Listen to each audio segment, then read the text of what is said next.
there was a terrible clash of heads. 2 schoolboys, both concussed, and they're sitting in the stand, and because the schools probably didn't have enough backup staff, they're sitting there and they're shaking and they're on their own. And I asked one of them, I said, "What happened to you?" And he said, "I think I'm concussed." Joe presents House of Rugby, United Rugby Championship, together with Bank of Ireland, proud supporter of the 4 Irish provinces.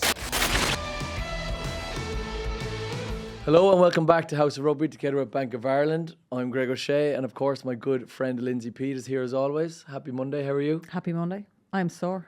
Are you sore you playing yesterday? We had a semi-final against this man's club, Old Belvedere. We beat them 34-19 after being 19-5 down. Oh, no way. Congrats. A comeback like Leinster. Yeah. Well, you mentioned there you have a lovely gentleman sitting beside you, Mr. Owen Doyle, who is former Test referee and former IRFU Director of Referees. You have a well-established career behind you, sir, and it's a pleasure to have you in. Thank you very much. It's lovely to meet you both. And Lindsay, thank you for beating my old club on Saturday. You're welcome. I told you to get that in there.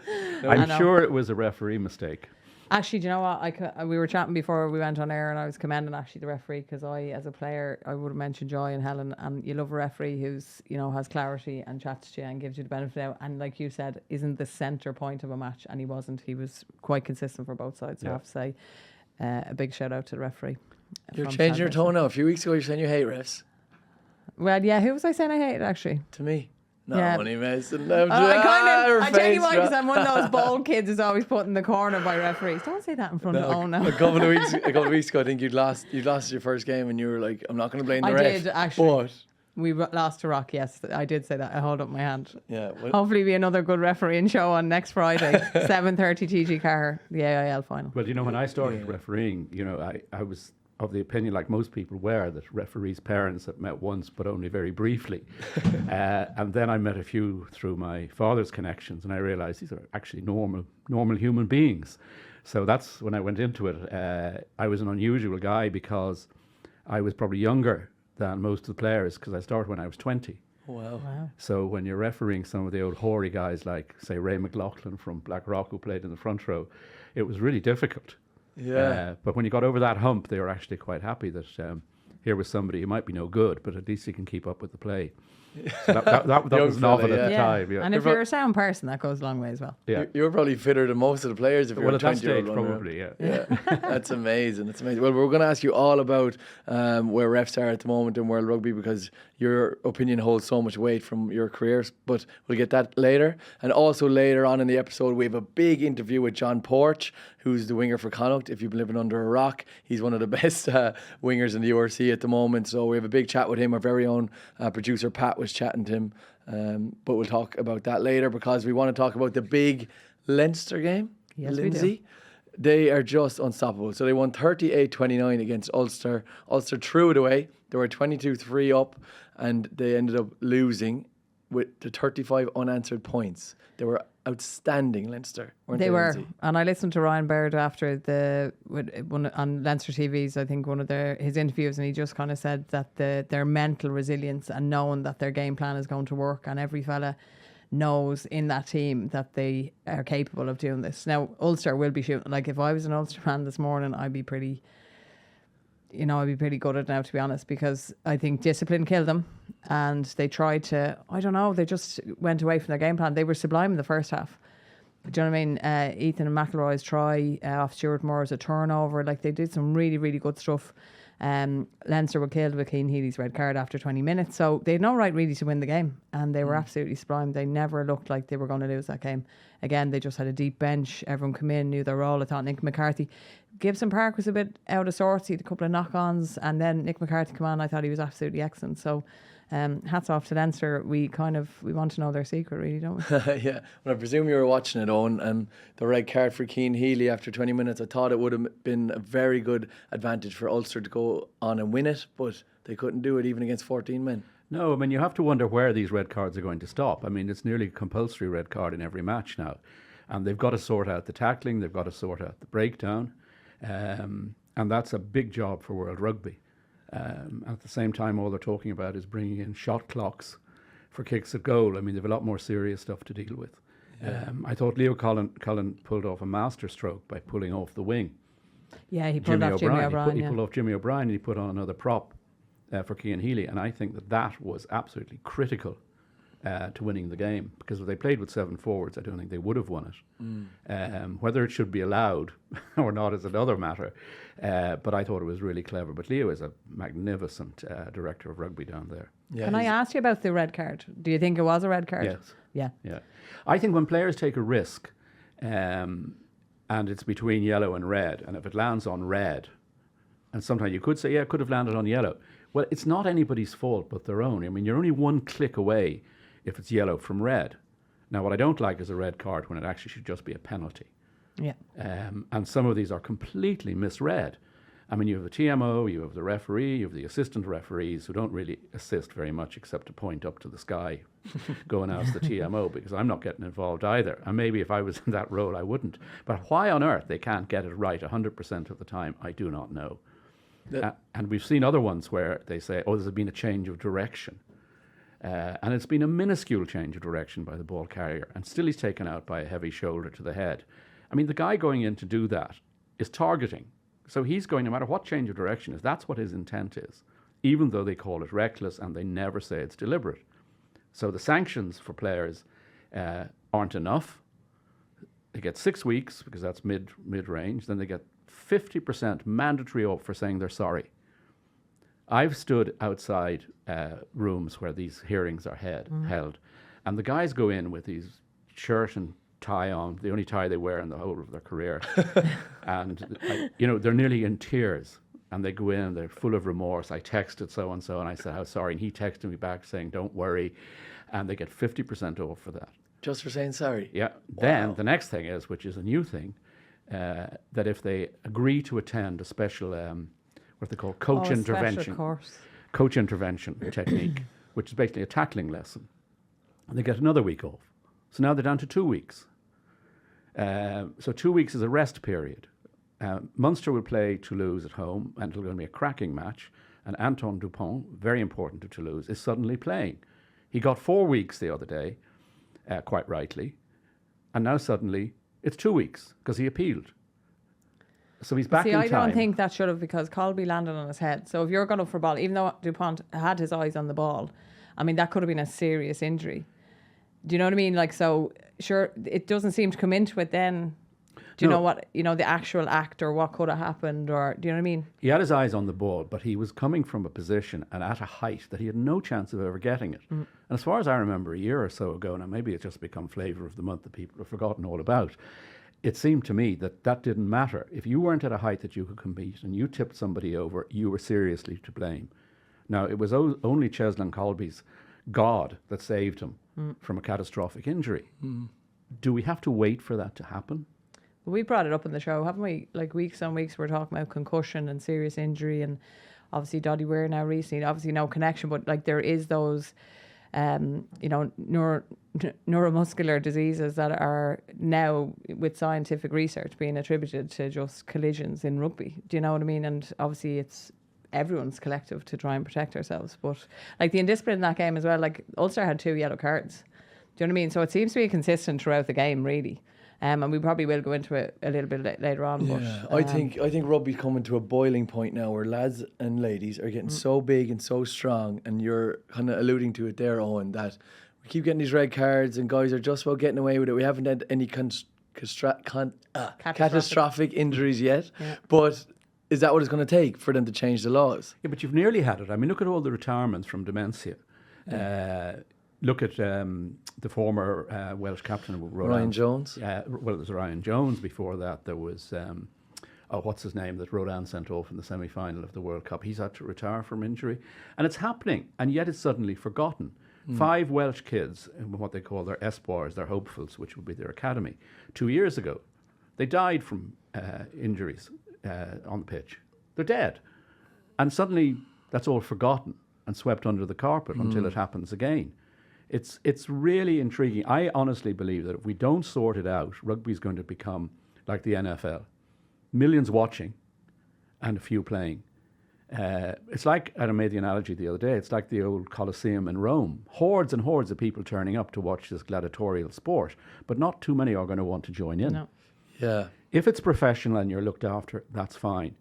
I was down in Donnybrook last year, and there was a terrible clash of heads. 2 schoolboys, both concussed, and they're sitting in the stand, you know, and because the schools probably didn't have enough backup staff, they're sitting there and they're shaking, and they're on their own.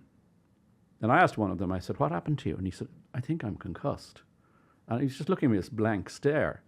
And parents aren't going to put up with that. I mean, they're really not. No, well, it's It's very scary for parents to see that. huge, huge duty of care in school in general, do you know, Yeah. when they're under your remit. So to have, if you're going, and that's the thing, isn't it? We've money in some of the schools, especially in Dublin, for full-time coaches, S&C coaches, for full-time gyms. Surely the duty of care and to have a physio and a medic there is essential now. Like, surely that has to come under the remit that if you're playing at a certain, well, obviously we're talking about money, unfortunately, and it shouldn't be compromised no matter what the level you're playing, but surely that should come in under your insurance or as part of the club or the schools, that you have to have someone there, even just to govern the game and all teams playing that Yeah, day. absolutely. But you see a doctor taking one of these kids off, and then there's something else happens on the pitch, and the doctor's called out again, and the kid on the sideline is obviously now he's got to wait. Now, a lot of schools do deal with it very well, but they're putting massive amount of it of money into rugby, and schools rugby now at that level, the school senior cup, is a facsimile of the internationals. They have their computers, they have their delayed cameras, they have the whole shooting match, they have their gyms, and wonderful. But when you get 2 teams who are equal, and they both are investing, it's actually just like an international rugby match, except the guys are slightly smaller. Yeah. If you get one of the big teams playing against one of the smaller teams who don't invest so much, the parents of the smaller team are watching through their fingers. And the other parents are having a great time because their team are scoring tries and they're milling the opposition. And of course, why not? They're not conscious of the other side of the coin. And I can see, like in New Zealand, there's been a massive fall off in boys playing rugby. And New Zealand did a survey of their own, and they finished in 2019, I think, and they had like nearly a 20% fall off. And when they asked the kids why, they're afraid of getting concussed and they're afraid of being beaten up. They just had it. So they've turned to basketball, the main winner in that. So don't they in New Zealand, they under a certain age that they play based off their size as well? Yeah, and I'm not sure how that's going, but definitely they did. But there are other societal reasons why that isn't going to work. I mean, if I'm in 6th year in school and I'm a small guy, do I have to go off and play with the 13-year-old? Yeah. You know, and vice versa. Who is this little so-and-so who's coming up instead of my friend, you know? Yeah. And then there are some great small players.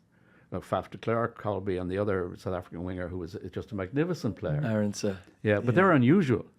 Yeah, exactly. So what do you think, Owen, needs to be done to save the sport? I've heard through the grapevine, someone high up enough in World Rugby, that it's been proposed that they're changing the rules for younger ages to make it safer. And I don't know if that's going to come in now, but that's been proposed. Obviously, we'll stay at the same rules for professional level, but underage, they might change the rules. I presume in the contact zone, they might make it a bit more safer. But what do you think yourself needs to be Yeah, done? I haven't seen the detail of any of that. Yeah. The problem with it is that everybody wants to emulate their heroes.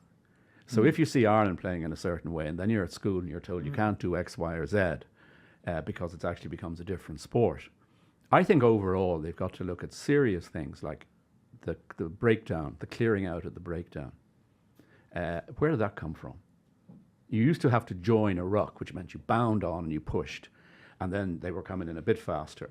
And now you get guys trying to clear out people who are in an impossible position to Like clear Bundy, out. a key against Snatla the other week. Exactly. Yeah. And the answer the player will give you is, I had no other option. Well, if you've no other option, you can't do anything. Yeah. So just don't clear. Yeah, because like I even see it in my own games, and you know, you can see players over a ruck, you know, and they're in a jackal position, and next fall someone comes in reckless. They're just absolutely like a bullet. Like they've no target, they've no nothing. They just launch themselves. And I'm like, if you hit that person the wrong way, you know, you're either going to break their neck or snap their back, or like, so.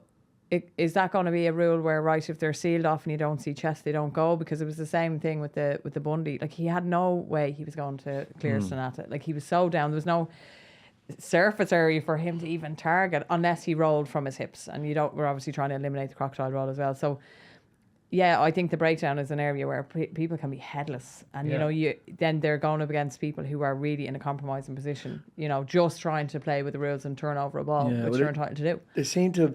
They noticed that a few years ago with the scrum, where they stopped allowing lads to get momentum to go into the scrum. Now you have to do whatever it is, crouch, touch, point, engage, and only pull in like it's only a couple of centimetres between the props.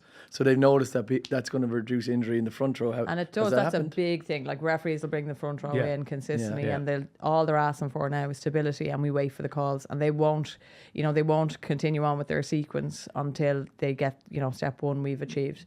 And that's clear, because if you collapse a scrum when everyone's in it, like, again, you're going to get serious neck injuries. Like, you know, front row, you've like your own 5 behind you, and then the other opposition's 8 coming in. If you're in a wrong position, like, you're goose. So there is great, you know, I have to say, consistency around the scrum.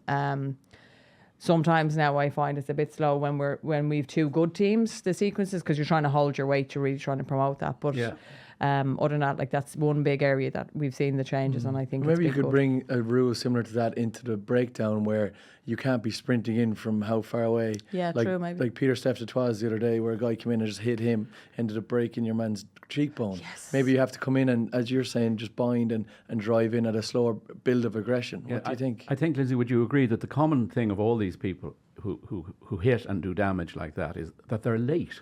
Yeah, they've missed their opportunity. They've missed their opportunity, so they say, I've got to do something, and they do that. I mean, you mentioned the scrum. I mean, that's another bone of contention. And again, it's the coaches who, not unreasonably, have decided that the front rows should have their legs at an angle of 120 degrees, because that gives them the better shove. But front rows shouldn't be shoving. Just the angles. The laws of the game state that each member of the front row must be supporting their own body weight on at least one leg. Now, if you do that, you immediately make the whole thing more stable. You don't have the referees appealing for balance, because basically you're putting 1 ton up against each other. Their legs are right behind them, and when that goes wrong, it's going to somebody's going to pancake, or somebody's going to curl over, and you get the props doing their normal job, and the thing is never ever stable. It looks stable, but it's not stable. I mean, if I took away last Saturday the opposition, the Belvedere pack, I suggest the Railway Union pack would have fallen down. Yeah, because actually the biggest thing is our back, for me, the back row and second row actually holding me. So you are holding your own weight, but they're kind of holding you as well. Because what we're trying to do is load our weight to some extent. Now, I thankfully, through my experience with international, you're kind of using your opposition, but again, you're relying on both packs to lean on each other nearly for stability, rather than holding your own body weight. So we are, as players, we're always trying to manipulate, unfortunately, the laws for our own benefit. But actually, there's been so many syndesmosis injuries, which is kind of what you're alluding to, like even that collapse on your ankle, or like you're even relying on my second row sometimes to be on my hamstring. I'm like, get off me. I'm trying to hold my own body weight, not you. Your flanker, if they're not right underneath you, as a loose head, because I'm obviously trying not to pop. So it's hard. Like, you're trying to manage 16 people and their own body weight, and then the safety of all. Like, it's hard. It is hard. Whereas if you had them nice and stable, and that's what used to happen in the old days, and they would then step in, and they would still be holding that weight, and the props would be doing something really strange. They'd be actually propping the hooker. And the hooker then might strike properly instead of the ball being fed into the back row. Yeah. And I also think they need to change some of the laws. I mean, South Africa have won 3 World Cups thanks to their massive pack. Fine, there must be several ways of playing the game. But they've scored 2 tries in 3 World Cup wins. And that's when England were out on their feet in the last one. I would like to see the ball having to be played when it's at the number 8's feet. And I'd like to see the scrum not being able to go forward more than 2 metres. Yeah. And I think that means you get the ball out. I mean, the scrum is supposed to restart the game. Exactly, yeah. And the team get the put in because the other team's made a technical small infringement. And we should be restarting. Bigger scrums will get a push on, and then they will go across the scrum because they know they're going to get the penalty. The referee will never, ever give a penalty against the team who are going forward. So they think that they're in a safe zone, which they shouldn't be. Now, I know you're smiling because you've done it yourself. And of course players should do it, but you've got to keep the laws going up with the problems. I mean, the French call a ruck spontaneous. Sorry, they call a ruck a spontaneous scrum. and the ball has got to come out of the ruck in 5 seconds if it's available. Bring that into the scrum, and I think you solve a lot of problems. Yeah, definitely. I agree with you 100%. And regarding the tackle, do you think we're going in the right direction with these more red cards? Any kind of head contact guys are getting red cards now. Do you think that's the right way to get it out of the game? Yeah, unfortunately, it is the right way. Yeah. And unfortunately, again, the coaches, and this is the whole principle of rugby now at stake, the coaches have brought in rugby league coaches. I mean, look at what Sean Edwards has done to France. It's magnificent. But you tackle around the shoulders because you don't want the offload. So if you can stop the offload, habits. so therefore you're going to tackle upright. Now, if you tackle upright, you're taking, in my view, high risk for yourself and for the opponent. And we've got to look at that. Now, I don't know how that's going to be looked at, because once you say you must tackle around the waist, that can be equally dangerous. I mean, Faf de Klerk went low a few months ago against New Zealand, and he hit the knee, and he was instantly unconscious. So you can't actually legislate and say, you must do this, and that's the only way you can tackle. But players have got to be more conscious of themselves and of their opponents. I mean, there used to be respect for an opponent. I don't think that exists now. And the one reason it doesn't exist is that rugby is now played for money, and it's not designed to be played for money. There are decisions which could go either way at a breakdown. So now you've got teams which are, they've got to win. Yeah. And if they don't win, there's no point in playing. Look at Eddie Jones. He's in awful trouble, probably as he should be, for his style of playing, what England don't do with their resources. But it's a massive worry. So do you think maybe then that the only way to get to clubs and coaches and players, because I'm going to actually make this point. You're the one referee that any referee who might listen to this are going to say, Lindsay has never been so quiet listening to a referee. So that's testament to you, sir. But do we start now kind of finding clubs, finding managers, finding players? Do you think that's the way? Because I do agree with you. I think it's now become so marketable, and it's money, and nobody wants their best players missing, and best players don't want to be missing because they want to be in teams to get paid, to be up on the upper echelons of being highly recognised and highly regarded. So is that the way we think we should go, to kind of for people to sit up and listen? You could certainly say there's going to be a fine. You know, for red card equals a fine for the player, but they'll be paid for by the club. I mean, look at Cristiano Ronaldo in the soccer, who's paid per week what Johnny Sexton gets paid in a year. Yeah. He's not actually risking anything apart from perhaps a little maybe a hair out of place, and he's making this massive money. When he gets fined, the club pay. So how do you get to the person who's done the act and know that you've got to them? But it's terrible that we're thinking that way. But World Rugby, instead of looking at all these, as I said, shot clocks and everything else, they need to really get down to where they're going. Because the professional game is taking over. What is it, 300 professional players in Ireland and 150,000 amateur? And the professionals are ruining it for the amateurs. Yeah. So that's got to be looked at. Yeah. Yeah, there's definitely stuff to be done, especially approaching a World Cup next year. But we could talk about it all day, because it's very interesting where we are with that. But to talk about the rugby that happened again, just want to give a shout out to how amazing Gary Ringrose is as a player and as a captain. He had no right to score those 2 tries. 2 incredible He tries. was unbelievable. He was moving so well. He's playing the best rugby I've ever seen him play. He absolutely his dummy to Stuart Moore. Yeah. I say he's still reading. Stuart Moore's in the stands somewhere. Stuart Moore's still. he did a 360. I was like, he sold you. And then he did it again, and then he also had the brains to go back and ask the ref. I think there was a head knock back there. Will you have a look at it? And James Hume got a yellow card. And that happened. Which is lovely, and he's really shown his leadership. And I think on the commentary over the weekend, it was kind of saying, he's definitely a potential captain for Ireland to step in, maybe after Johnny, and obviously you have P. O'Mahony, and if they step away, he's such a good man, and he does. And, he definitely was probably one of my players of the autumn series there, because he was so unassuming. He got about his job, his tackle, his defensive cover, his reading of the game. He's so consistent. He never has a bad game. Never. I don't think he's ever had a bad game. Yeah, no. And he does the good things that only really a rugby brain will see. Yes. He's controlling defensive lines. He's making tackles. He's making reads. If you player cam him, you can see him talking to everybody. Yeah. It's incredible. I can see him going in to be our Irish captain until the day he retires. 100%. Isn't it the first time that you've seen anybody who you could say, look, here is another Brian O'Driscoll. Yes. Here is another Mike Gibson, who was a boyhood hero of mine. Unbelievably, nearly unnoticing. you don't really see what they're doing, and yet if you watch them from beginning to end solely at a camera on them, you wouldn't believe what they're doing. As No. you say, in defence Yep. and in attack. I mean, he'd no right, as you said, brilliantly put, to score those tries. Phenomenal. Oh, his footwork! Like he had no room. Like he just meandered. He did actually a basketball nearly 360. He got in, and then his strength and just his composure to finish his first try anyway, which he still had so much work to do. He did a little bit more time on the set, a little bit more space, I suppose. But even again in that split moment to sell the dummy, cut back in, and it was probably a pivotal time. And I think he was central to again just galvanising exactly that mental stability and. Resilience that Leinster kind of showed at the weekend. Yes, well done, Gary. You're playing unbelievable. Keep it up. Andrew Porter had a great game, and James Lowe was back playing, which is great to see, especially in the build up to now the Six Nations and the World Cup next year. His left boot and the Irish wing. Do you think we're going to need it?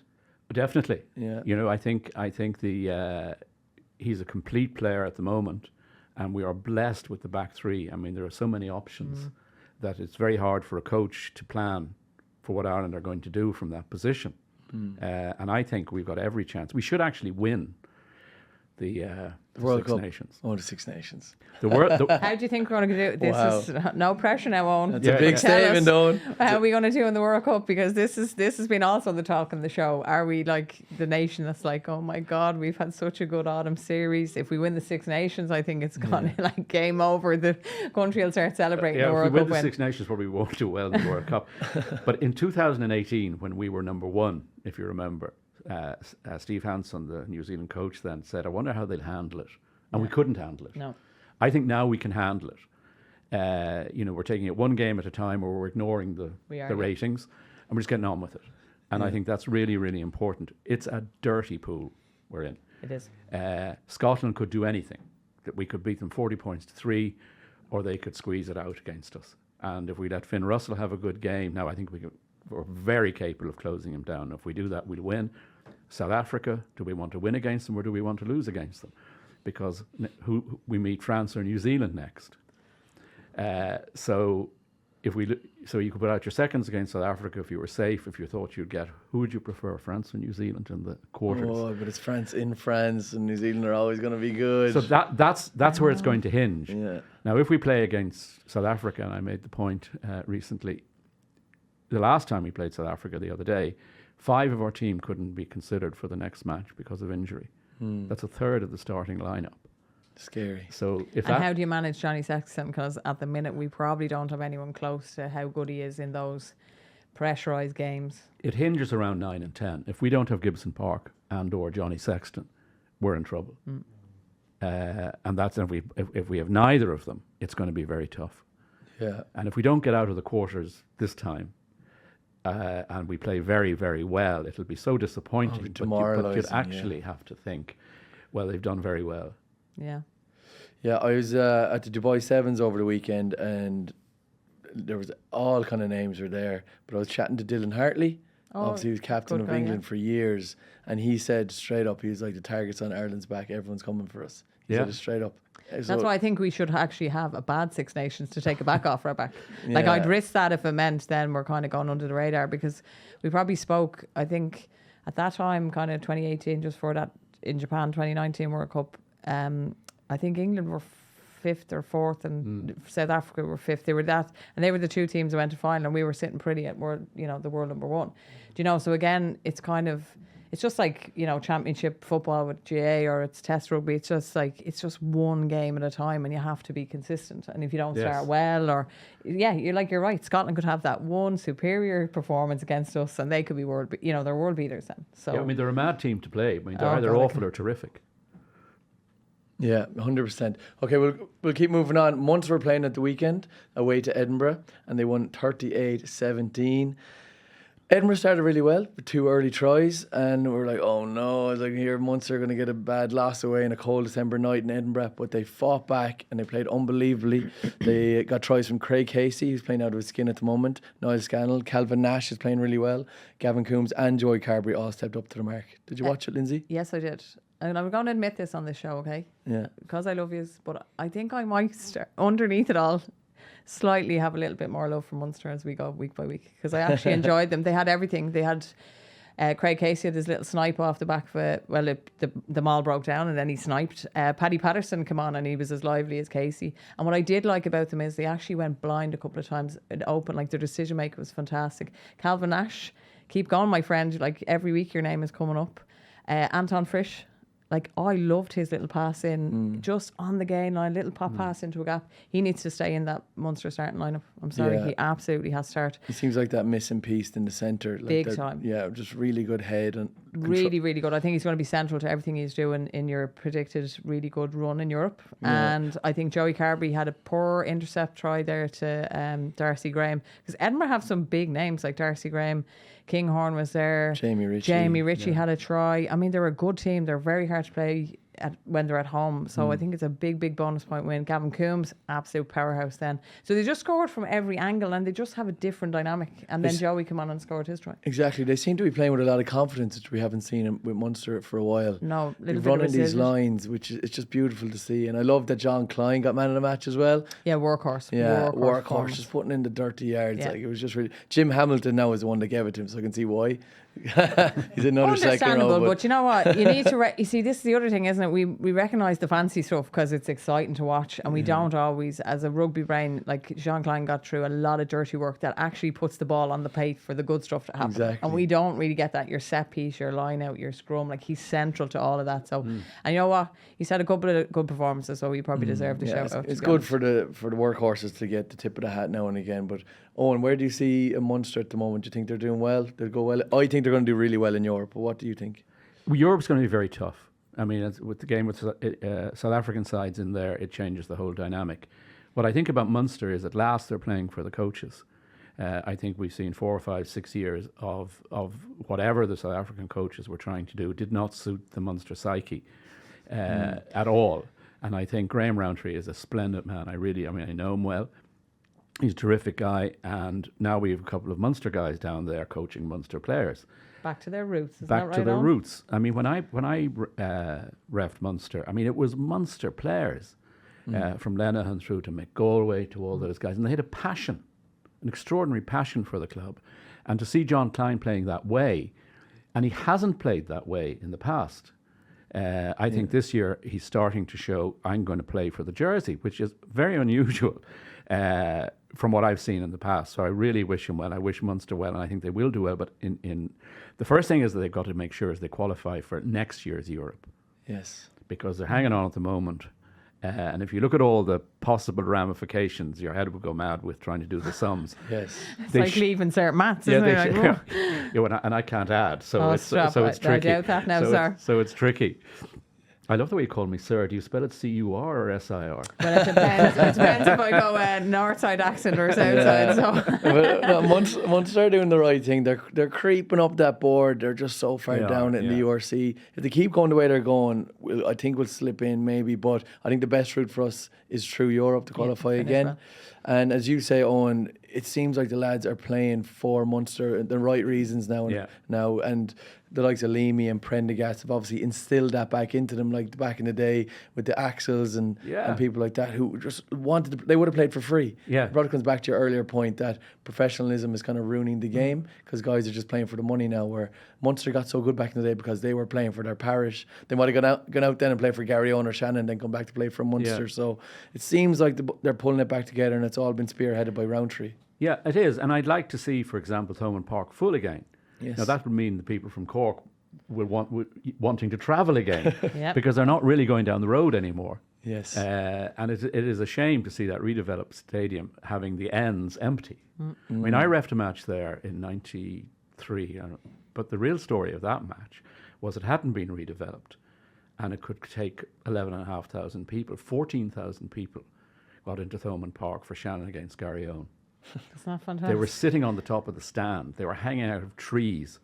It was bedlam. It was one of the most exciting games, bar none, that I've ever been involved in. Yeah. And the health authorities came along, the police and the fire brigade the next day to say this can never, ever happen again.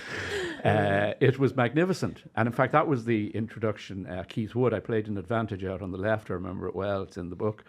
And I thought it was 12. So I thought I'd play on here. Yeah. little bit of footwork, a little half dummy, and sprint to the line, and number 12 crashed over. But it actually was number 2. It was Keith Wood. He was announcing himself to the world. Here, here's a new trick, and I wouldn't have played advantage if I'd known it was him. We have laughed about that so often. It's so funny. That's very funny. Keith Wood, what a legend of the game. Yeah, I gutted I didn't play in that era where like club games were just packed to the rafters. I think my father actually played in that game. Did he really? Funnily enough, back in '93. Yeah. Well, your father probably played in. I mean, I don't know. I mean, I remember going down to referee Young Munster against Gary Owen. Yeah. Derby. In the killing of the Greenfields, In the Greenfields, also known as the Killing Fields. But they used to be they used to stand there 8 deep. Yeah. And I mean, there was an old bus, double-decker bus would come in for the press. And the match went splendidly until some stage. It just broke up. Complete Keith Wood was hurled into the crowd. And I remember asking him, what happened? And he said, well, he said, I got my first cap the previous May in Australia. And he said, I was being Clohessy and Paco Fitzgerald were the props. And I was from Gary Owen. So this created an absolute dilemma for a young Munster. So the fax duly arrived in the Sydney hotel to Keith Wood. Dear Keith, we wish you well. The lads will look after you, but when you come back to Limerick, it'll be business as usual. And that's what started. That's what started the fracas in the following October. Yeah, that is so good. Some unbelievable times for rugby back then before the money came in and started ruining it. But to continue on, another Irish province was in action at the weekend. Connacht were playing against Benetton. They won 38-19. Bonus point win for Connacht. They played pretty well, but no, we have to say it was against a weak enough Benetton team, but had a beautiful try from Niall Murray. Did you see the pace of him? Absolutely. He was gone. He was like Excel, all 6'7" of him. Yeah. I was like, you can move, boy. It was great. And just on the cusp of, I was like, was that forward? But sure, look, benefit of the doubt, go through a gap. You don't look back. It's a good win for Connacht, a much needed bonus point. So keeps them somewhat off the bottom. They just need to keep up that form. But moving on to one of their best players, John Porch, our very own producer Pat had a big interview with him. So take a look at this. We went to that was the first sort of one since we'd been here, and the atmosphere is like it's something you don't really see back home. With rugby competing with so many sports back in Australia, the atmosphere at the Aviva that night, even when we play Connacht games there and stuff, like it's just electric. Yeah, it's good, isn't it? Like you were actually speaking even there before we started about just how close you almost came not to playing rugby as well. Like. It was like, and you were even kind of, even just tell us a little bit about that and how close the league came to kind of nearly claiming you. Yeah, so when I first started high school, way back when now, my school didn't have a rugby team for the first years in high school there, so I was actually forced to play a game of league. I played 20 minutes of it off the bench. I found it absolutely boring. But thankfully there was sort of a good bunch of us boys at the time at our boarding school who were sort of rugby lads, and our parents all got together and sort of said, this isn't on, and we want our sons to play rugby. So thankfully the school sort of listened to them and put a rugby team together, because I would have been a long year waiting until my second year of school to play rugby again. And then even like when you started playing as well, like what level then are you at then as well? Do you have to start from the bottom, or just get like what other schools would you have been playing against? We just played. So we had a Friday night comp, it was called. So every Friday night we played against other schools around our region. So there's in Tamworth where I grew up, I'd say there was 4, 5, maybe 6 pushing it. High schools there. So we would play against them. They were all sort of day schools. We were a boarding school. And then we had once every year we had a big sort of rivalry with the private school in Armidale, which is up the road about an hour and a half, 2 hours, and we'd play them once a year. So that was sort of a big derby match, and to sort of play a private school because we were a public school. So that was a good experience. Okay, yeah, and there was that nice little bit of a rivalry between the private school and. Yeah, it was very boarding schools. We hate you, like we want to beat the living hell out of you, but.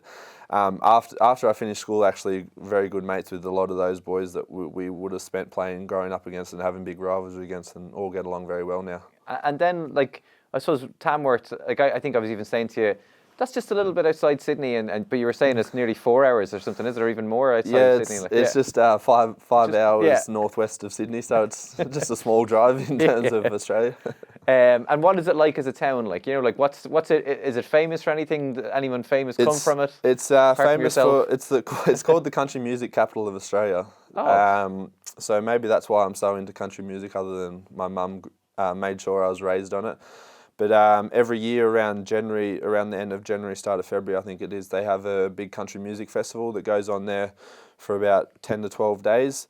And it's actually the one time of the year where all the locals want to get out of town because everyone from outside of town's coming into town. But it's a good buzz around town. You know, I think the population there is about 50,000 usually. When that's going on, it's up around 90. It's crazy. Okay, and is it on the coast as well, like, or out No, in the? it's very inland. I think the closest beach is about 3 hours away if you drove straight east towards the sort of Coast Harbour. Yeah. Yeah. Like a lot of Aussies are kind of like just, you know, as you said, like 5-6 hour drives to go everywhere.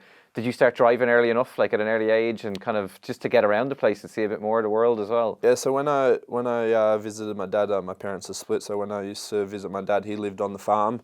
So I used to just beat around the bush there in like a sort of a buggy that he had, learnt to drive, but I started, so in Australia you drive when you're 16. Yeah. I learnt in an automatic, but a lot of country kids learn in manuals, and my car actually broke down and I had to drive a manual, and I was in Sydney at the time.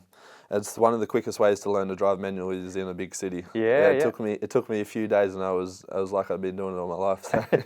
And what type of like farm did your dad have? Like, He just lived on it. He had a little hobby farm, but he grew up. He was a shearer, so he went all around country New South Wales shearing sheep and stuff. So I'd follow him around, help him out in the shearing shed and that. Yeah. So you'd pitch in and do a bit of, like, would you shear the sheep then yourself? No, well I did. So funny enough, when I was in school in year 10, which is you have 2 more years after that of high school in Australia, you could do a subject where you actually had to shear sheep, and for some unknown reason I decided to do that subject that year. And it was, I don't know how my dad did it for about 20 years. It is on your back, it's one of the hardest things ever.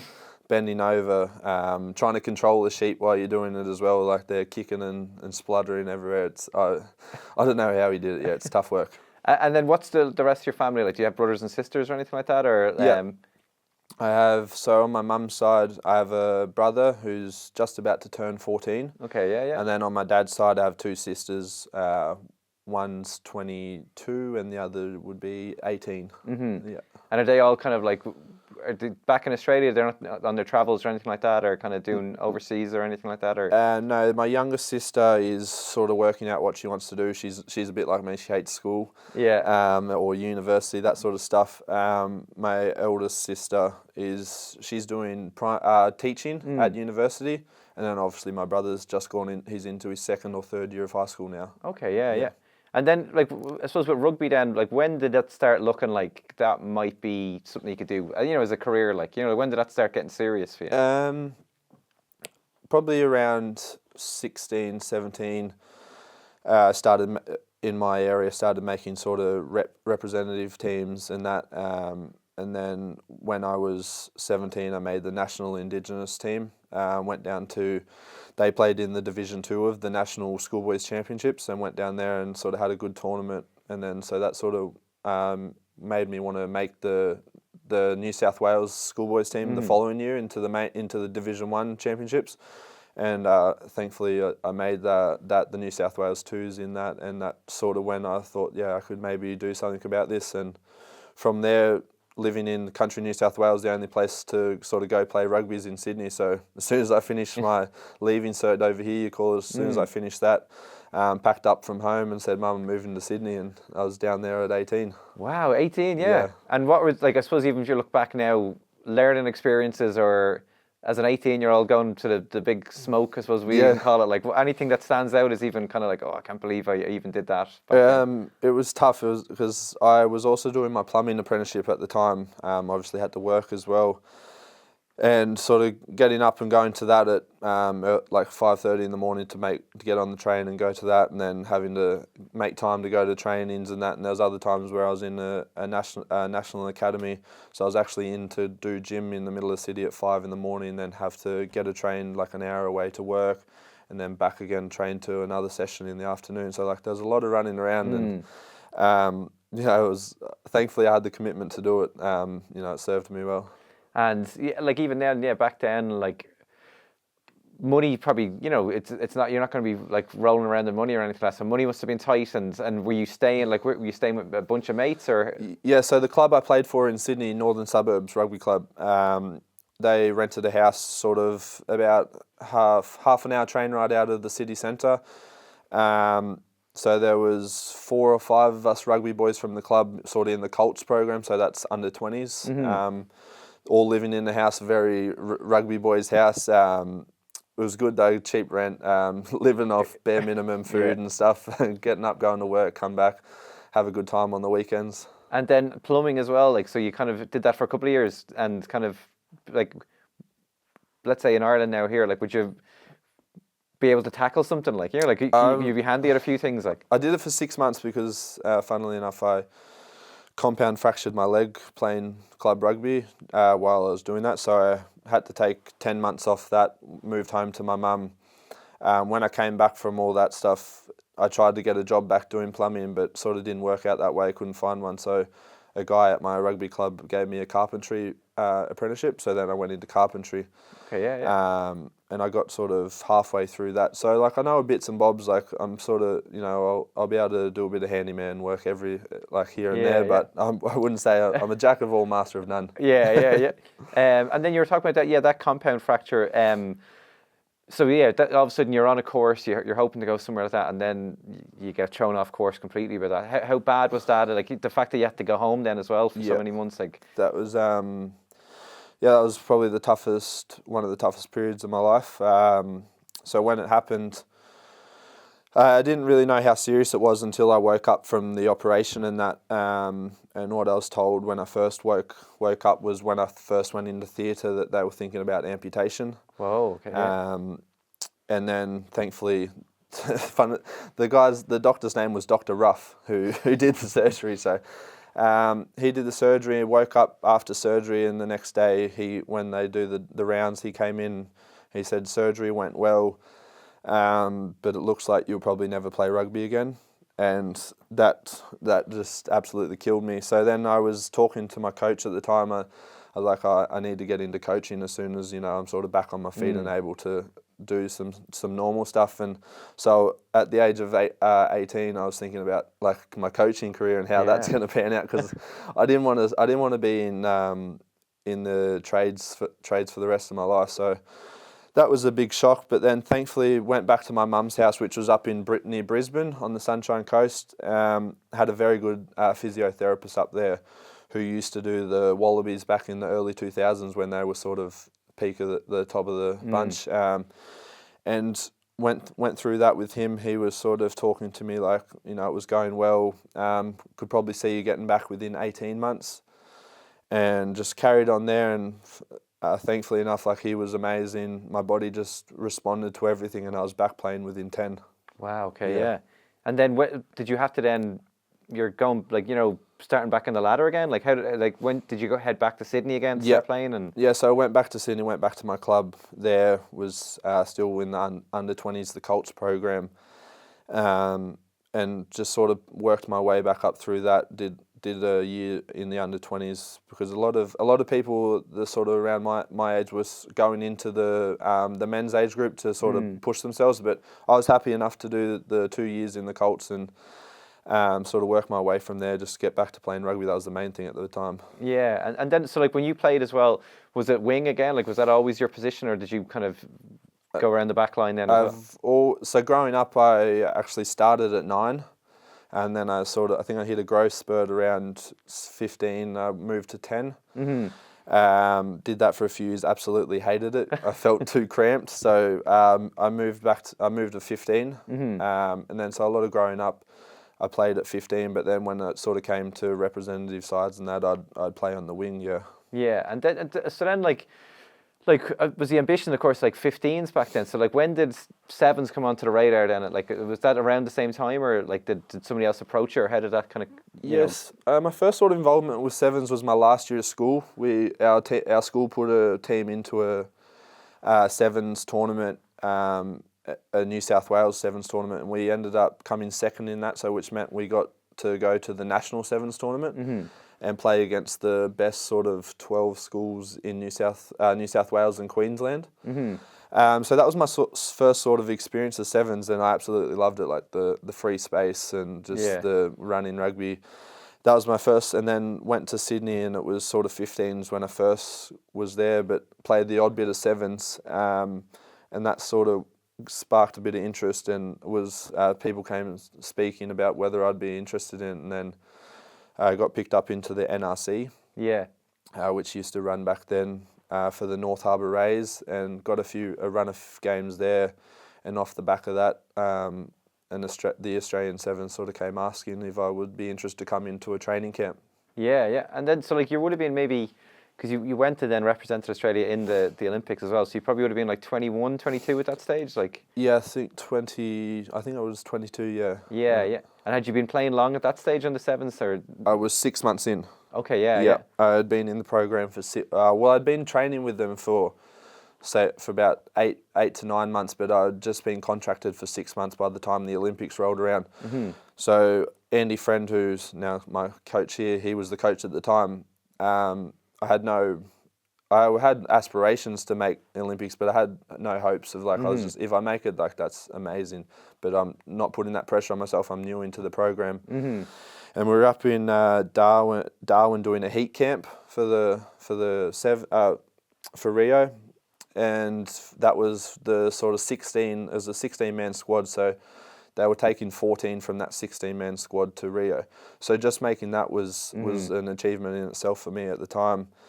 And then at the end of that sort of camp, he brought everyone in individually to the room and told them if you're going or not. Thankfully enough, he brought me in and said, "Oh, you'll be going." And he said he still recalls it. He said, "I just looked at him like I was a ghost, like for real, I'm going." It was unbelievable to be told, that you're going to go to the Olympics and represent your country. I think somebody else wanted me to ask you as well, other sevens players you think could make it in the 15s game as well, like even guys that you might have played against in the past or are on the circuit now? I would love to see Terry Kennedy play 15s. I think he is exceptional.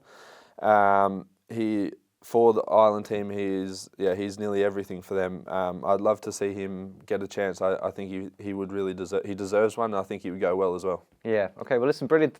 Lovely meeting you, and good luck for the rest of the season, and good luck, as I said, just enjoy as much of Ireland and Europe now that the doors are open again. No, thanks so much for having me. Great stuff from John Porch there. He's actually a good guy. We met him the other day in the Aviva Stadium, Ireland v Australia. He was there with his missus and his big moustache. Yeah. I'd say he was just about got it by the last day in November by the looks of it, but fair play to him. He looked great. Keep up the results on your performances, John, because there's a chance you might be playing for Ireland at some stage. He was kind of trying to figure out if he's going to be qualified, and we were having a quick talk about that. So watch this space. John Porch with an Irish jersey on wouldn't be bad. Join his friend Mac Hansen. But the other URC results, just to round it up very quickly: Sharks beat Ospreys 25-10. Stormers beat Dragons 34-26. Zebra got a beating off Glasgow Warriors 45-17. Zebra were at home. Bulls smashed Cardiff. Don't know what's going on in Cardiff at the moment. Bulls won 45-9. And then Lions beat Scarlets 32-15. So the South African teams are flying it at the moment. And just to quickly give our Never Stop Competing moment of the week together with Bank of Ireland, we can't not give it to Lindsay's Leinster, who came back from 22-3 down and 14 men to beat Ulster. What was the final score? 38-20. 38-29. Yeah. 35 unanswered points. Gary Ringrose, unbelievable. So very well done, Leinster. You get our Never Stop Competing moment of the week together at Bank of Ireland. And just before we talk to Owen about his book, I just want to give a shout out to my lads, the Irish Sevens guys, who got to the final in Dubai Sevens against South Africa. Unfortunately, didn't get the win, but a silver medal, guys, is top class. Especially without Terry Kennedy playing. I was in the stands with Terry Kennedy having a pint. Oh, were you? Yeah. It's funny, the World Player of the Year is sitting with me having a pint, watching our team play, and the boys did really, really well. So does he miss it? I think he does miss it, but you know what? Every good thing has to come to an end. And well, listen, what a swan song to go out on. Like World Sevens Player of the Year, he was in the top try scoring, wasn't he, for the year as well? 52 tries in the year, Unbelievable. something crazy like that. But I don't know, I was kind of chatting to him, and he there's a Paris 2024 Olympics coming up, and he's still in shape, so we never know. He might come back. A little rest. Taking a I little thought you were going to say he's going to come over to 15, so I was like, no, you heard it here. I don't know about that, but yeah, always shout out to the boys, and the girls did well as well. So best luck in Cape Town now. Cape Town Sevens is this weekend. But the man of the moment that's in the room at the moment, the ref's call is your book. It's out at the moment, and anywhere you can get your books, and it's going to be a good little Christmas present. But do you want to give me a synopsis of what it's all about, Owen? Well, from the very beginning, I knew I was going to play for Ireland. There was no doubt. I was 10 years of age when I drop kicked my rugby ball through my father's office window. Luckily, he'd gone to make a cup of tea, because the shards of glass that were embedded in his chair and on the blotter were quite extraordinary. God. He was very patient about it all. He said, "What foot did you kick that with?" And I said, "It was my left foot." And that was the first time I knew that I was I could kick with both feet, which was terrific. And I went on to play for Leinster Schools with a very famous team that won the championship that year. We hadn't beaten Ulster at schools level because they have an extra 6 months. But on that team was the whole Blackrock backline: Ben Underwood, Peter D, who traditionally would rip us apart against Belvedere. I mean, Blackrock have 70 cups, schools cups, and Belvedere comes second, and we have 12. Wow. So we're not going to catch them anytime soon. But that was magnificent. And then a bad injury turned me by accident to the whistle, and I went up through the ranks, and luckily I made it to the top and was involved in like some fabulous matches. And with the return of the Springboks into the international scene, I finished off with Scotland, South Africa. So that meant I'd covered all the teams. But perhaps the some parts of the book which I really like, there's a great piece about Joy Neville and Helen O'Reilly, who are the two women's referees. I mean, Joy had played, and I have a photograph in the book of her playing and one of her refereeing, because she was actually truly magnificent as a ref. I mean, she'd probably cheated more often than most, so she knew all the tricks of the trade. But our whole communication system was fantastic. Never too much, never too little, always courteous, always firm. And those are the things that you really want to see in any referee. And in fact, what we see now is all this first name terms and referees thinking that their players are their friends, and whereas all you can get is respect. Mm-hmm. And afterwards you can be friendly with them. Of course you can have a thing, but in the bar. But to be honest, it's all gone too far in that point of view. The England v France matches of the late 80s and early 90s were notorious and infamous, and I was involved in one capacity or another in 5 of them. 2 I refed. Stephen Hillage refereed the worst one, with 2 French players sent off, and there was kicking, there was punches, there were definitely amphetamines. I love the honesty. No shadow of a doubt, and I cover all that in the book. I was standing beside Daniel Dubravka, who was the French coach when he got David Bishop, the New Zealand ref, at the quarter-final France-England, and he got him up against the wall and he called him a cheat.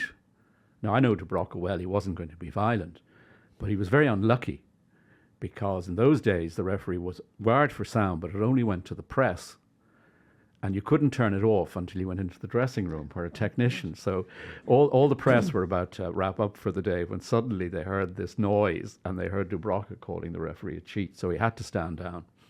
Which in a way was a shame, because he's a lovely man, and he got away with a lot. He got punished a lot harder than Razzie Erasmus got punished. So that's all in the book. And the famous, I refereed in 1990, and the game was delayed. In fact, it had no violence in it. Well, it nearly had before kickoff, because in those days, the 2 teams would come out of the dressing rooms together, and there'd be glass sliding doors, and you'd have France lining up beside England. And we went out and the sliding doors weren't open. So Brian Moore decided he'd stand on Ruma's foot. Ruma decided he'd shoulder. Mickey Skinner was getting involved, and I was pleading, could you wait until we get out? After kickoff, fine, we'll deal with it, but in here it's a bit tricky. So suddenly the sliding doors opened, and later on we found out that the real reason was that the French president, Francois Mitterrand, had ordered another cognac with his coffee. So of course the teams couldn't go out until the great man was in his seat. No way. So that was good fun. After the Lascube and Moscato incident in '92, we were escorted off the pitch, but we actually didn't think we'd need a police escort at the dinner as well, because some of the supporters and indeed some of the French committee were completely upset. They with came us. to find you. They came to find us, and when they realised what had actually happened, they extended the 6-month suspensions, which the players got there. Now there's a decent suspension. 6 months. 6 months out, gone. That's your season done. And Moscato and Lascube never played for France again. Wow. Wow. In the 2007 World Cup, I was wandering through Montparnasse and I went past this guy, and we both stopped and thought, is that him? And we both turned around, and it was Moscato. So we stopped and we chatted for an age, and he said, you know, without Hilditch sending me off, he said, I would never have my own television program. So he said, in a way, thank you. And tell him maybe someday I'll forgive him. So I thought, you know, after 15 years, parole for the ref was probably okay. But he also had an acting career. There was a famous movie, 36 Quai des Orfèvres, and Gérard Depardieu and Daniel Auteuil was in it, and so was Vincent Moscato. No way. Yeah, so he clapped me on the back, gave me a hug, and sent me on my way. So I'm just out of traction from that hug all those years ago. Oh my God. Yeah. Jeez, I'm enthralled by everything you're saying. He actually had me on his radio show at one stage, and this was all going to be a lovely conversation. And the first question he said, well, I want to ask Owen, why are the Britannique referees always against France? And I said, well, wait a second, they're not. And I said, Irish aren't Britannique referees anyway. So I said, no, you're different. Oh my Just what a way to dig in the knife there too. Yeah, straight starting away. off the interview. Wow. Straight away, That is terrific so stuff. good. Yeah. I could honestly listen to you talk about your stories all day, Owen. And the beautiful thing that I think makes your book different is that you're coming from a different angle. You've been in all these stories, and you're not just a player. You're not worried about like burning bridges with other past players. You can tell all these stories with complete honesty, and I think that book's going to be incredible. I know Lindsay's going to get it anyway. No, because actually we were chatting again about the Joy Neville. I really like Joy as a referee because she's, you know, great character, great chatting. But the other thing is, like, which is nice because it's hard to actually, when I would have looked at her and watched her in awe with that team in 2014, they beat New Zealand. She was cheater. And you're kind of saying, oh, you're here refereeing now, being like, you know, hyper vigilant. And then I'm like, I know you'd be doing what I'm doing, trying to cheat the laws. But at the same time, as a referee, she's not condescending. There's good respect for you as a player because she was there. And that really comes across with Joy. Yeah. And as I said, she at all times lets the game flow. And that's all you ever want as a player. Bit of clarity, bit of consistency for both teams. And really, she's very, very unassuming, but she's such a great impact when she's needed. And I think she's testament to the master himself that sits to my left. Well, it was fantastic to work with her, though Dave McHugh, I have to say, did most of it because he persuaded her to take it up, and that's covered in the ref's call as well. But when she came first of all into the top 50, the elite referees in Ireland, herself and Helen would sit at different tables. They were totally accepted. And then you'd put clips up on a screen and say, tell me what's the decision here? And you see some guys talking to each other and being worried. Joy's hand would shoot up immediately, and she'd be right 80% of the time. And if she wasn't right, she'd quiz down why she wasn't right, and then she'd say, yeah, I get it. And she got it immediately. The one thing she and Elaine Roland had in common, both players, don't forget, who played for Ireland, they got it, they understood it, and they could nearly immediately, if you said, look, I prefer you to do it this way, move into this position instead of that position, they would be delivering that the next match. Whereas other referees would take 3 or 4 matches a month or 2, and then they'd be getting that right. And while they were getting that right, something else was slipping. With Joy and Elaine Roland, it was instant. And do you think that's because as a player they would have obviously done post-match reviews, they would have obviously tweaked whether that's a pass or Joy as a flanker in her back row or her line-out lifting or whatever that may be? Do you think that directly correlated to how they could adapt as a referee from that their feedback? analysis and understanding of the game. I mean, to play at that level in those positions, you have to. I mean, number 8 and number 9, they're going to be playing the ball a lot. Absolutely. And I agree. I think that's absolutely true. Nice. Yes, I think they're two unbelievable refs, and I do think a big part of refs getting to the top is they have played before, so they just get the game. They understand where to be looking and you said the analysis of the game. They just want to improve. I think they're quite humbled from coming through the rugby system as well. You always want to get better. Where some refs, I think, that haven't played the game, maybe they don't take criticism as well. What would you think, Owen? Yeah, I think so. But I also think that some of the criticism now has just got out of hand. I mean, some of the social media stuff that they have to read about themselves. They get off social media. It is vile. And you think, well, that wouldn't affect me, and then you read somebody, say, well, God, if they said that about me. Yeah. And there is a culture. I mean, people aren't taking it up as readily. I mean, I know particularly in Munster now, there's a big shortage of refs, and people have got to be shown that there is fun in this. Well, is there fun? And when I was there, it was fun. Yeah. From the top to the bottom, and I think that's gone now. And the whole culture of the game is in danger of changing. And I hate to emphasise it, a game that you see kids playing in mini rugby, and it's wonderful, the bloody noses, the scraped knees, and they're going home arm in arm, and they've knocked hell out of each other, or so they think. It's fantastic. And then somewhere far too soon, it starts to go wrong. And then the referees are involved, and you see the parents on the sideline screaming blue murder at the ref. And then at the top level, the RFU wanted, quite rightly, to give Wayne Barnes a presentation at half-time of the England-South Africa match, and they pulled it because they were worried about what the crowd reaction would be. Wow. Well, that's harsh because he obviously now has surpassed, he's up there, Nigel Owens, isn't he? 101 test match, yeah. 101. Now, That's fantastic. if we lose that, then is the next thing you're going to have is trouble in the crowd? Are you going to have to separate the South African supporters from the English supporters, from the Irish supporters? We've seen that happen in another sport. And we don't want to get down that. We just don't want to get there. That's what makes rugby sport different. Like, we're even talking here about interpretations and laws and adaptation and being open to make changes. But there's certain grubby parts of the game now, including abuse to referees and to players. Like, we brought it up, it wasn't it during the autumn series?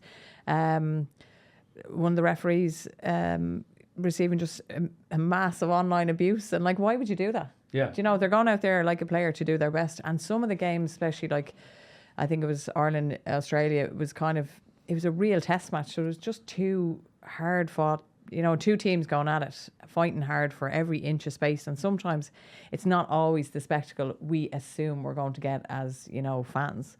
And you have to take that because as players, we know your job is just to do your job and win and get over the line. Yeah. No more than the referee. Yeah, I mean, Barnes got death threats after South Africa played France this year. Wow. And I mean, to see those on social media and your family being attacked on social media, and you think, now, why am I doing this? I've done 101 matches. Maybe I'm not going to do it anymore. I mean, he's a barrister. He's going to become a full-time partner in a major law firm in London the minute he's a partner at the moment, but he'd be full-time partner the minute he stops. I mean, that's huge money. So he'd probably be gone after the World Cup, even though he's still a very young man. I mean, he refereed France, New Zealand in that famous 2007 World Cup match where New Zealand lost in Cardiff. And he was too young to be given that match, but I presume the selectors thought, well, New Zealand will win it. But of course, they hadn't looked even to their history books because France have turned over New Zealand in the World Cup a lot, 3 times, I think. And he got death threats after that.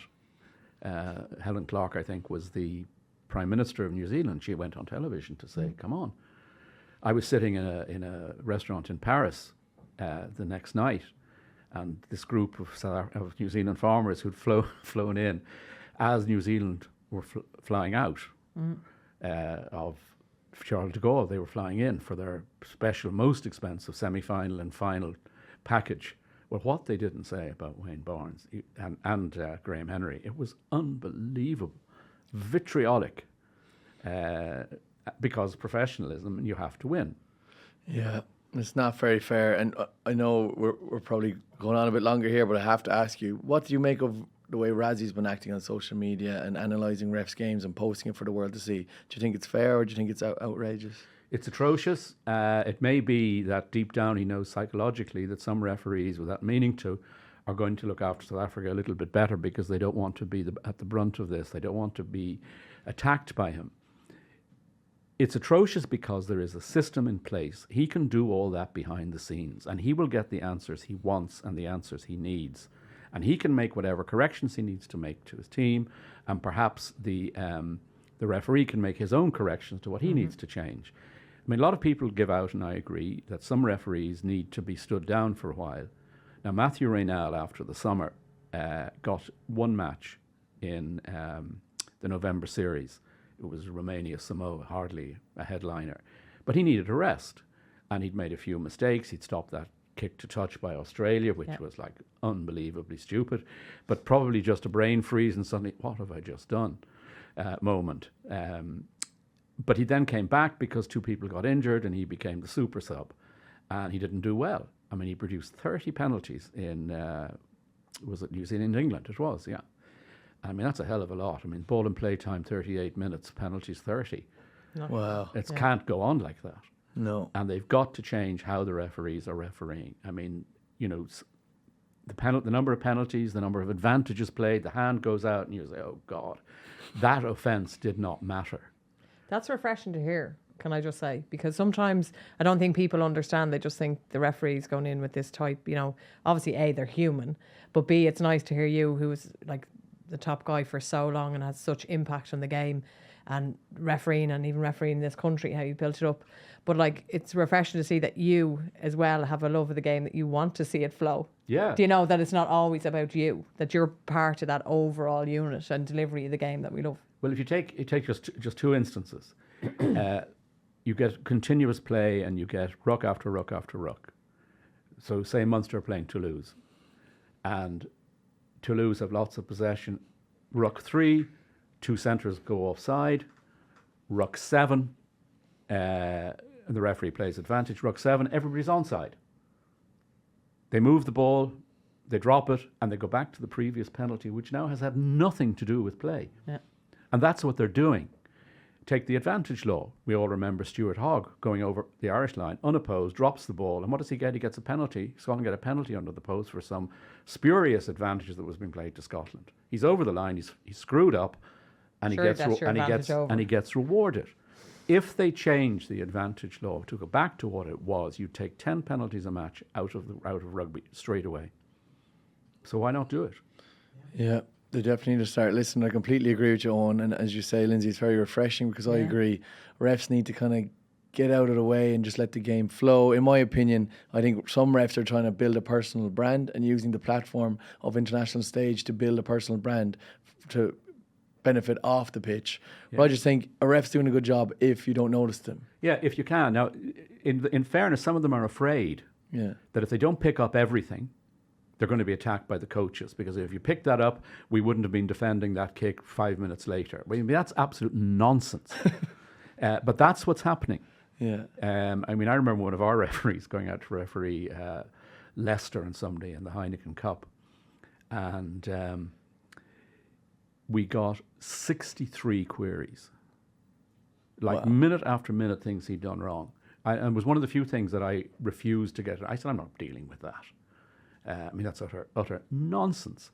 He can't have been wrong 63 times. Whereas if you give me 6 things, or if he's wrong about the maul all the time, and there's consistency of error, then you've got to deal with that. Yeah. But everybody's going to make a mistake. I mean, if Johnny Sexton knocks on and loses us the World Cup quarter-final and the semi disappears because of that knock on, it'll be poor Johnny.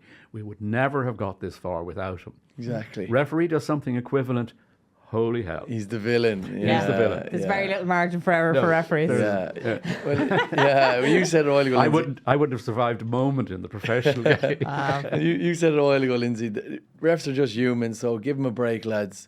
None of this crap on social media, because they are human and they're doing a good job as much as they can do, because they're under a lot of pressure. Absolutely. So thanks very much for coming in, Mr. Owen Doyle. Your book is called The Ref's Call. You can get it anywhere you get your books. And it'll be a great Christmas present for sporting people out there. Seems like there's going to be some great stories in there. So thanks very much for coming in, Owen. I appreciate it. Thank you. I enjoyed it. Yeah, you've been great. Lindsay, thank you very much as well. No, you too. And of course, a big thank you to Bank of Ireland, our supporters and proud sponsors of the 4 Irish provinces. We'll catch you next week, guys, for the European Cup. Cheers. Joe presents House of Rugby, United Rugby Championship, together with Bank of Ireland, proud supporter of the 4 Irish provinces.